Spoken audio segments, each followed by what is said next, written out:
Good morning, everyone.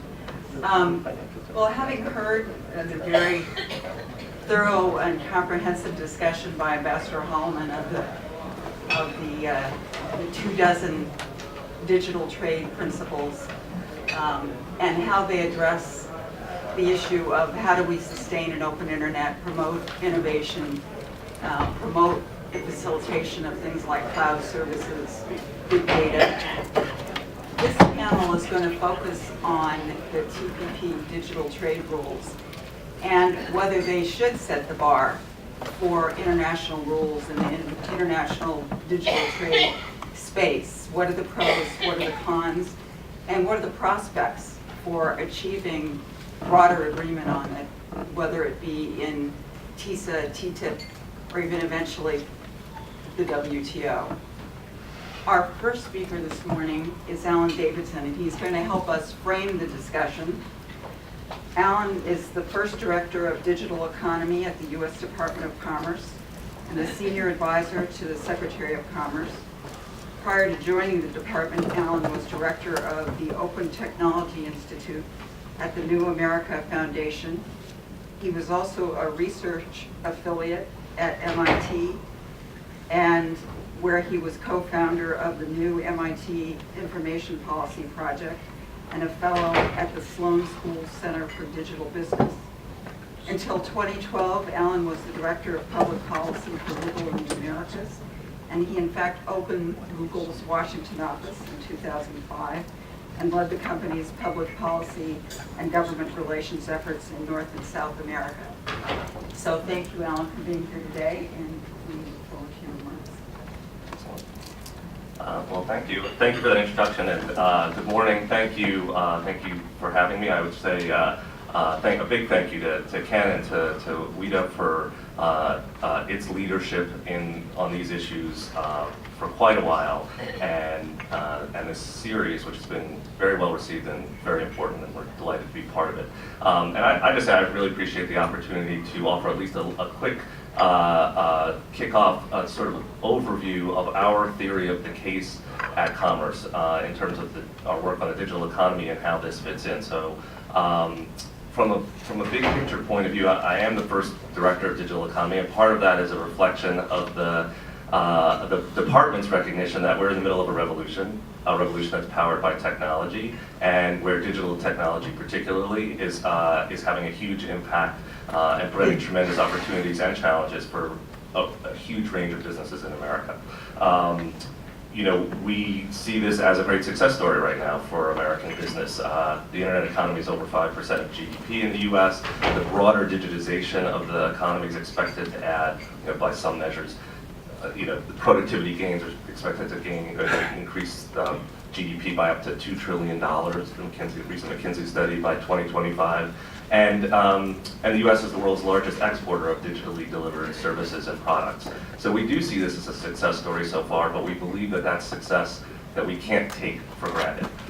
Obviously, markets are incredibly dynamic, technology is rapidly changing, but we also see a broader shift in the regulatory and policy landscape internationally. The old conventional wisdom was a free and open internet was unstoppable. The new conventional wisdom is actually we see a rising tide of rules, of regulations, data localization requirements, even privacy and security rules that may be well-intentioned but actually have the effect of creating barriers to the entry into markets for companies and that undermine this free and open internet that we believe has been such an engine of innovation and opportunity, not just for U.S. companies, but for people around the world. So we know we have a real job ahead of us to make the normative case to the world that this free and open internet is something that we all should be pursuing. In that vein, we have launched a digital economy agenda for the department. It has 4 pillars. We tried for 3 because you're supposed to do everything in 3s, but we got 4. The first is promoting cross-border data flows in a free and open internet. We do work in areas like, obviously in trade, but it also touches our work, for example, in areas like internet governance or the recent conversations around the safe harbor or privacy shield between the US and Europe, which, if not resolved well, could jeopardize literally hundreds of billions of dollars of transatlantic trade. The second pillar for us is trust, promoting privacy and security online. We know that people will not use digital commerce if they can't feel that their privacy and security is protected. So we're doing a huge amount of work on cybersecurity, on privacy rules. We have multi-stakeholder processes running. We're very involved in the administration's conversations around issues like encryption policy and law enforcement access, ACPA reform. So there's a huge piece of the agenda there. A third big area for us is access and skills, making sure that people have access to broadband. 25% of American homes still don't have internet access right now, which is a huge issue, and we're interested in promoting internet access around the world. The fourth big area for us is promoting innovation, good intellectual property rules, and also support for emerging technologies. You know, there's a lot that we're doing to try to promote those pillars. Most recently, perhaps you might have seen, just last month, we launched a project called loosely called our Digital Attaches Project, where we're creating a cadre of digital trade officers out at post within the Foreign Commercial Service to promote these views, and I'd be happy to say more about that. It's a really exciting project for us, and I'm glad I've been able to launch it.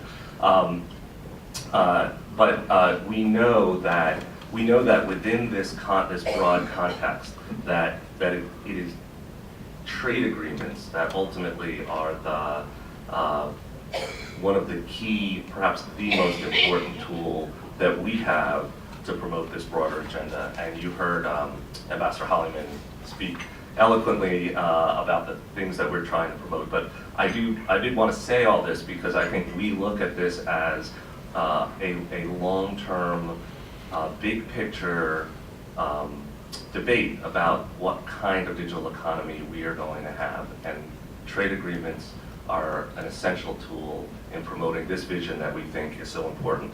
And that's why TPP has been one of the reasons TPP has been such a high priority, and it's a high priority in our digital economy agenda too. We're excited about the fact that TPP has first ever provisions to ensure the cross-border flow of global information, as you've heard, provisions that make it so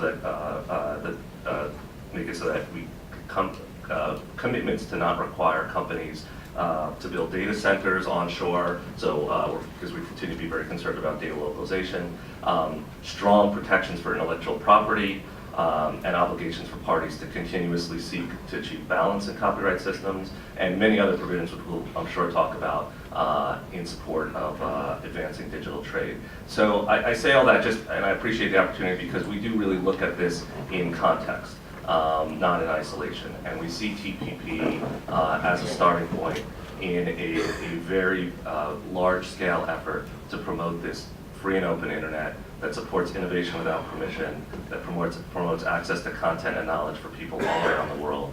And so we're delighted to be here and engaging with all of you as we think about how this fits into that broad vision. Thanks.